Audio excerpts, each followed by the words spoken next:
नाशिक जिल्ह्यातील चांदवड तालुक्यातील विटावे गावात आजीने व आपल्या 2 नातींना वाम मार्गाला लावल्याची धक्कादायक घटना समोर आली आहे। आजी सांभाळ करत असलेल्या 2 अल्पवयीन बहिणींवर आजीच्या संगनमताने चांदवड भाजप तालुका उपप्रमुख तसेच विटावे गावचा सरपंच साईनाथ नागू कोल्हे त्याचबरोबर संशयित संजय त्र्यंबक पवार यांनी सदर दोन्ही अल्पवयीन मुलींना शिर्डी, त्र्यंबकेश्वर, नाशिक, चांदवड, विटावे परिसर अशा वेगवेगळ्या ठिकाणी नेऊन आळीपाळीने त्यांच्यावर बलात्कार केला। सदर घटना भीम आर्मी आझाद समाज पार्टीच्या कार्यकर्त्यांना समजताच त्यांनी विटावे गावात जाऊन पीडित कुटुंब, गावातील प्रतिष्ठित व्यक्ती यांच्याकडून सदर प्रकरणाची सविस्तर माहिती घेतली। या सर्व घटनेत संशयित आजी संगीता मनोहर आहिरे हिने पैशासाठी या मुलींचा वापर करून घेतल्याचे दिसून आले।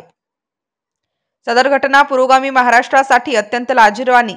या सर्व घटनेत या अल्पवयीन मुलींची आजी संगीता मनोहर आहिरे ही त्या मुलींच्या आईकडील आजी असून त्या मुलींच्या आईने व वडिलांनी दुसरे लग्न केले असून त्यांना लहानपणीच आजीकडे सोडून निघून गेले असल्यामुळे सदर पीडित मुली या अनाथ आहेत। याच अनाथपणाचा फायदा घेऊन या आजीने पैशासाठी या दोन्ही मुली सरपंच आणि त्याच्या मित्राच्या हवाली केल्या। यामध्ये सरपंच व त्याचा मित्र त्या आजीला पैसे देऊन मुलींना सोबत घेऊन वेगवेगळ्या ठिकाणी लॉजवर जात असत। सदर अल्पवयीन बहिणींना दिनांक 26 फेब्रुवारी रोजी सरपंचांसोबत जाण्यासाठी आग्रह करत होती। यास विरोध या अल्पवयीन बहिणींनी केला असता चापट बुक्क्यांनी तसेच चावा घेऊन आजीने त्यांना मारहाण करून खोलीत डांबून ठेवले। त्यानंतर सदर मुलींनी चार्जिंगला असलेल्या मामाच्या फोनवरून 112 या नंबरवरून पोलीस यंत्रणेला फोन करून माहिती कळवली व माणुसकीला काळीमा फासणारी सदर धक्कादायक घटना उघडकीस आली। सदर सरपंच साईनाथ कोल्हे हा आडदांड प्रवृत्तीचा असल्याचे बोलले जात असून विटावे परिसरात त्याची खूप दहशत असल्याचेही बोलले जाते। सरपंच असताना वेगवेगळ्या शासकीय निधी परस्पर लाटण्याचाही त्याच्या विरोधात तक्रारी आहेत। तसेच सरपंच कोल्हे यांची मुलगी योगिता साईनाथ कोल्हे ही मंत्रालयातील शिक्षण विभागात शासकीय नोकरीत असून सदर महिला मंत्रालयातून यापूर्वी प्रशासनावर मंत्रालयातून फोन करून दबाव आणण्याचा प्रकार करीत होती असाही आरोप आहे। या प्रकरणी भीम आर्मी आझाद समाज पार्टीने सदर खटला फास्ट ट्रॅक कोर्टात चालवून आरोपींना लवकरात लवकर शिक्षा करण्यात यावी तसेच पीडितांच्या पुनर्वसनासाठी शासनाने 50 लाख रुपये देऊन व शिक्षणाचा संपूर्ण खर्च उचलून त्यांची आजीवन राहण्याची व्यवस्था करावी। मंत्रालयीन कर्मचारी योगिता साईनाथ कोल्हे या आरोपीच्या मुलीला शासकीय सेवेतून तात्काळ बडतर्फ करून सखोल चौकशी करावी। आरोपी सरपंच साईनाथ कोल्हे यांच्या कार्यकाळातील सर्व कामांची चौकशी करून योग्य ती कारवाई करावी। ग्रामपंचायत रेशन दुकान हे संशयित क्रमांक 2 संजय पवार हा चालवत असून याचीही चौकशी करण्यात यावी। भीम आर्मी आझाद समाज पार्टीचे युवा सचिव मुकेश गांगुर्डे आणि इतर पदाधिकाऱ्यांनी याबाबत अधिक माहिती दिली। चांदवड पोलीस अधिकाऱ्यांनी ही कारवाई संदर्भात अधिक माहिती दिली आहे। जय भीम, जय शिवराय महाराष्ट्र। आज आम्ही पत्रकार परिषद आयोजित केली होती। त्याचं कारण असं की 2 ते 3 दिवसापूर्वी माणुसकीला काळीमा फासणारी घटना या नाशिक जिल्ह्यात घडलेली असून 2 अल्पवयीन बहिणींवरती गावातील सरपंचाकडनं त्याच्या साथीदारांकडनं वेळोवेळी सतत 2 वर्षापासून बलात्काराचा असा निंदनीय प्रकार घडलेला आहे। याच्या विरोधात या घटनेचा आम्ही भीम आर्मी आझाद समाज पार्टीच्या वतीने निषेध करतो। सदर घटना ही 2023 पासून सुरू असून 26 फेब्रुवारी रोजी या घटनेत गुन्हा दाखल झालेला आहे।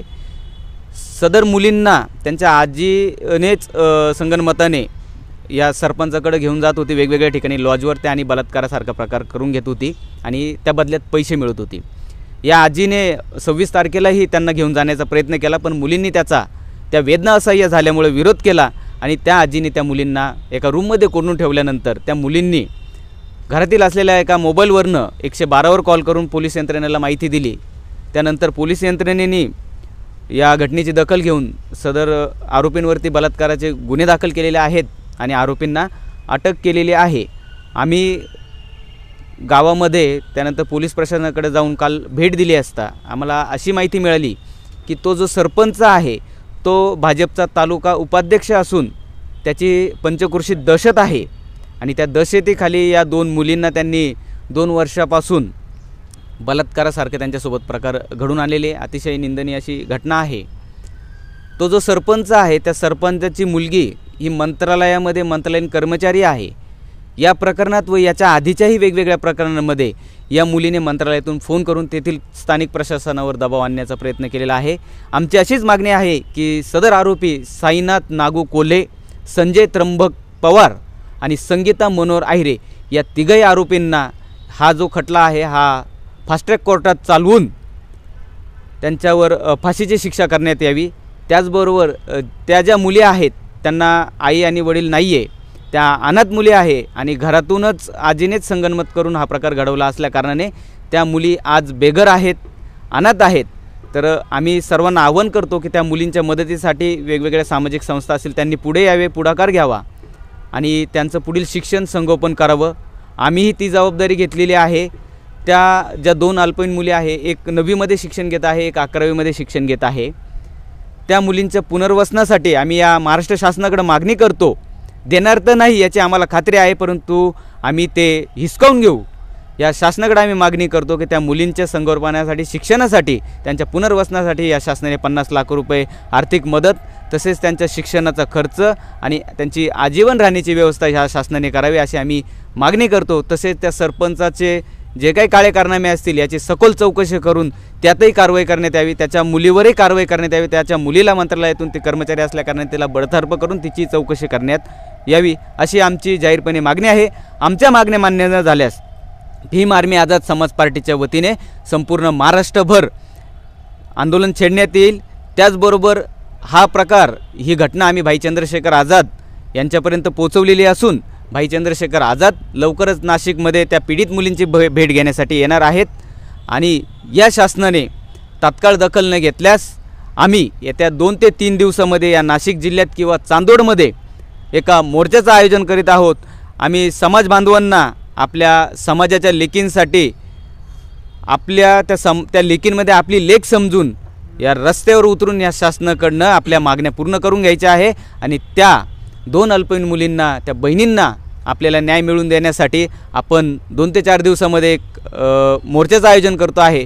तरी समाज बांधवांनी त्या मोर्चामध्ये सामील व्हावं आणि त्या मुलींना न्याय मिळवून द्यावा अशी आम्ही समाज बांधवांना विनंती करतो आणि या सरकारला इशारा देतो की जर 2 ते 4 दिवसामध्ये आमच्या मागण्या मान्य झाल्या नाही तर आम्ही मंत्रालयाचा घेराव करू, मुख्यमंत्री कार्यालयाचा घेराव करू आणि या मंत्रालयातील या मंत्र्यांना, या मुख्यमंत्र्यांना, गृहमंत्र्याला त्यांची जागा दाखवून देऊ। थांबतो। जय भीम, जय भारत, जय संविधान।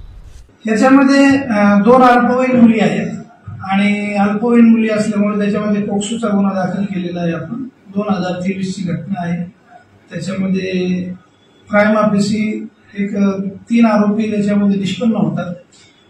तर 3 आरोपीच्या विरोधात गुन्हा दाखल झालेला आहे। आता जे काही तपासाचा भाग आहे तो तपास सुरू आहे, तपास माझ्याकडेच आहे।